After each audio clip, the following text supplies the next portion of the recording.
Let's play a little game here. I want you to imagine that you have just been tasked with growing an emerging business, a $50 million a year business, into a $250 million market leader. You've just raised investment funding, you've got backing, you've got support, but now it's your responsibility to go out and build your core team to take that organization to the next level.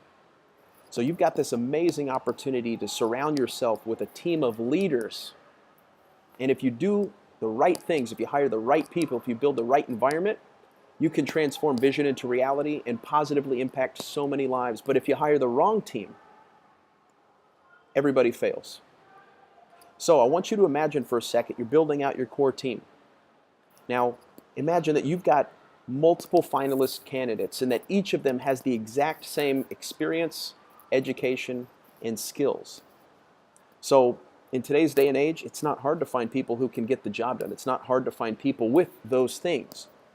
So I want you to consider for a second these different types of job seekers, how they came to you. Now, you might not find this out in the real world, but I want you to just for a second, I want you to think of these 5 types of job seekers. While you're doing that, I want you to think, which am I? Which one am I? And which one would I hire? So the first person is the job seeker. And this person is the one that hops on job boards every day. They go find job titles they're looking for. They see the target location. They see the salary. They see the title. They don't read anything else, and they just click a button. And they do this on LinkedIn. They do it on Indeed. They do it on all the big job board sites. And all they do all day is just click buttons. 3, 5 seconds. Click, click, click, click, click. I apply to everybody. I spray. I pray. And whoever responds to me, then I'll go do some homework on their company. So that's person number 1. Person number 2 is also applying online. But this person, they're a little bit more tactful. They know what they want, and they are putting a little bit more effort into it. So this person, they're hunting the same job boards. They're looking for the same titles, the salary, but they're actually going one level further. They're looking at the job description. They're doing a little bit of research on the company, and they're saying, you know what, this seems like the kind of place I'd like to work. So I'm going to go tailor my resume, put together a cover letter, and apply online. So this person, whereas the first person may have submitted 79 applications, this person has submitted 16 applications. All right, so you got person 1, person 2, both use job boards, both have applied, they've done it in different ways.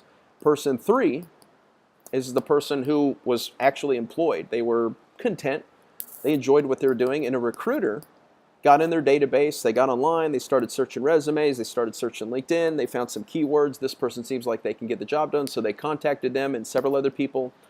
And they got to talking and they said, hey, you know what, I would consider other opportunities. And so the recruiter spent a bunch of time saying, oh my gosh, this company just raised a bunch of funding. If you work hard, this could be a gigantic payout for you. Would you like me to present you? And said, sure, I'll explore the opportunity. And then the recruiter spent some time trying to coach him up, saying, I'm going to present you. Here's what you need to know about the founding team. Here's what you can do to potentially put yourself in a great position for that role. So that's person number 3. Person number 4, they had recently been let go due to a corporate restructuring. So they reached out to a handful of their network, and they went and had lunch with a few people, caught up, and said, you know, basically, hey, do you know of any companies that are looking to hire an accomplished executive? And it just so happened that this person had a mutual acquaintance with you. And so they got to talking and said, hey, you know what? I think you could help my partner here. They've just raised money. They're looking to grow their company.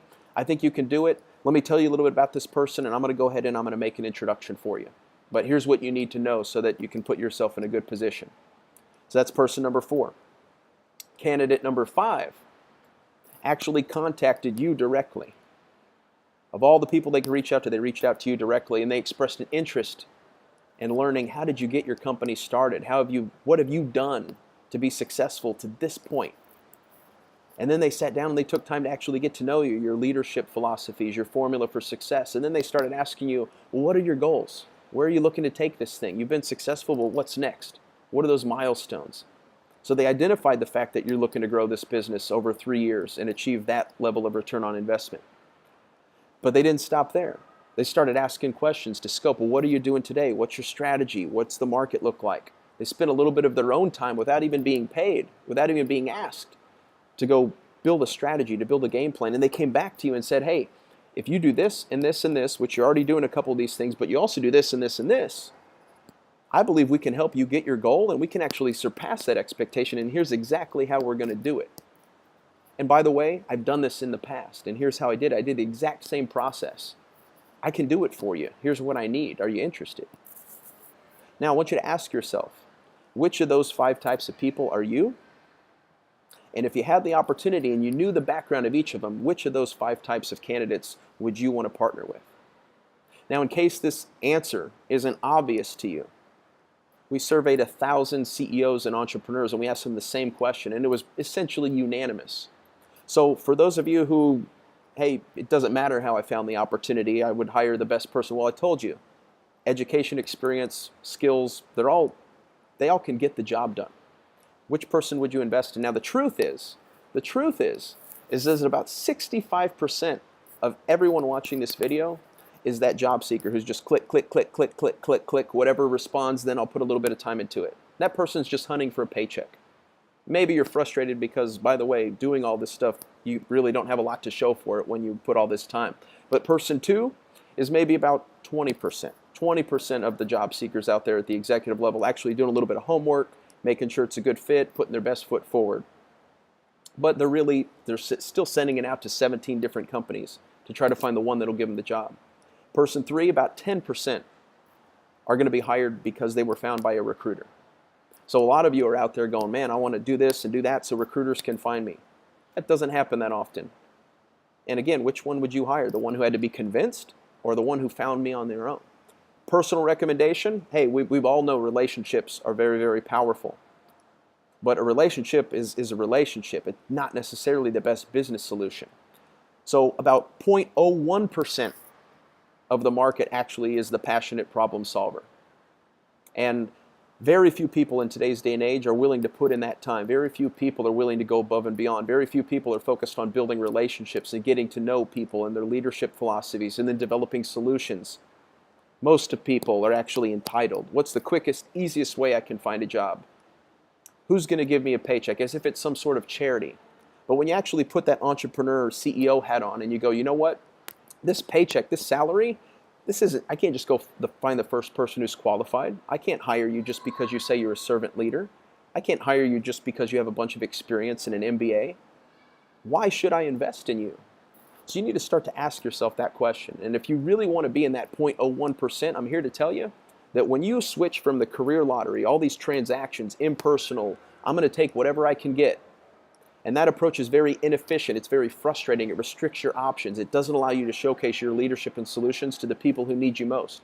If you have the courage to switch from the career lottery to being the person who's actually creating opportunities and essentially tapping into the hidden job market, I'm here to tell you there's a process that will consistently allow you to stand out, that will consistently allow you to generate meetings with CEOs and entrepreneurs and executives, and that will consistently allow you to be able to showcase what they need to know most, which is your passion, your problem solving, and how you can deliver results. If you are willing to do that, MeetYourGig.com has a step-by-step 2-hour training. Everything I've learned from the past 10 years of my career, tested and validated with over 1,000 business executives, from project managers to CEOs across every industry, even across the world. It works if you work it. And I've got a step-by-step training that will allow you to go from job seeker to tailored applicant to recruited employee to personal recommendation to be in that 0.01% threshold where you're the passionate problem solver that people want to invest in because they know that you share their vision, that you've got passion which they cannot teach, that you can solve problems, that you've done it before, that you've presented a plan for how you can solve their problems and how you can deliver results that will take their organization to the next level. That is the definition of leadership. If that's you, I'm going to guide you step by step. Go to MeetYourGig.com, register for the free training. You're going to get daily coaching tips. I'm going to walk you through step by step. Your dream job is out there right now. There are a bunch of business leaders who need to know you. Wouldn't it be great if you had a process to get in front of them? That's exactly what you're going to get when you go to MeetYourGig.com. I hope to see you there.